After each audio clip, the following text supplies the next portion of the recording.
Organisée par la structure Presqu'en Média, la 5e édition de Ponton Awards s'est tenue ce 25 août 2024 au Rocher des Âges. Une soirée de mérite pontenegrin qui s'est vue honorée par la présence du conseiller socioculturel de Madame le maire de la ville de Pointe-Noire, du conseiller économique du préfet de Pointe-Noire et de bien d'autres invités venus encourager et féliciter les nominés de cette 5e édition dont les actions n'ont pas été vaines. 5 ans déjà que ces valeurs contribuent de la petite à la grande échelle à promouvoir l'excellence locale. C'est par ces mots que les rideaux de cette 5e édition ont été levés par le promoteur de l'activité. Nous y sommes. 5 années de challenge, d'accompagnement, 5 ans d'efforts continuels, de passion, de sacrifice et surtout de promotion de l'excellence locale.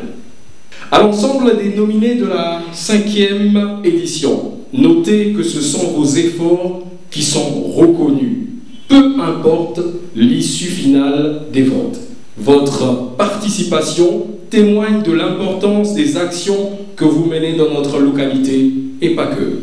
Notez que nous sommes ouverts aux collaborations futures, aux propositions afin que les objectifs fixés soient atteints et que nous fassions encore plus de Ponton Awards un événement singulier pour des valeurs plurielles. Au nom de M. Alexandre Honoré Paca, préfet du département de Pointe-Noire, mon péché, je déclare ouverte la 5e édition consacrée à la remise des Ponton Awards.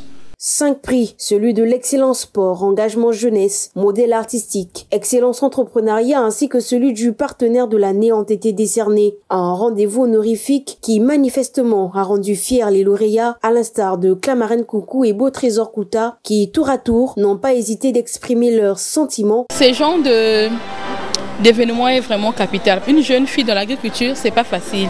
Et savoir que nous pouvons être récompensés pour ça, vraiment, c'est très motivant. Je savais que j'ai un public qui me soutient parce que je fais l'agriculture, mais je ne savais pas que je devais avoir plus de 1000 votes au fait. Donc je suis très contente, je suis très satisfaite. L'année surpassée en 2022, j'étais nominée mais je n'ai pas pu avoir le prix.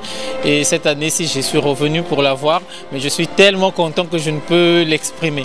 En outre, ont invité leurs semblables à mettre du cœur à l'ouvrage. Je suis lauréat aujourd'hui, donc il n'y a pas de peur.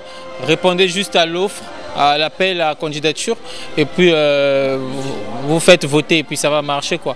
Pour celui qui sait se battre, qui s'arme de courage et de volonté, la victoire est toujours certaine. Il faut bien qu'il y ait ce genre d'initiative pour booster les entrepreneurs, quel que soit leur domaine. Je demande juste aux jeunes d'être passionnés par ce qu'ils font. J'ai un bac plus 5 en géologie, mais cela ne m'a pas empêché de repartir à la base. Cela ne m'a pas empêché d'aller faire l'agriculture. Il faudra juste qu'on enlève dans la tête que l'agriculture, c'est le travail, je ne sais pas, des villageois ou bien quoi. Il faudra qu'on enlève ça dans la tête. L'agriculture, c'est le travail de tout le monde. Que les jeunes s'y mettent, qu'on s'y mette ensemble, parce que seul c'est difficile, mais ensemble c'est mieux. Après le succès de cette 5e édition, le rendez-vous est donné en 2025 pour de nouveaux défis et des nouvelles configurations.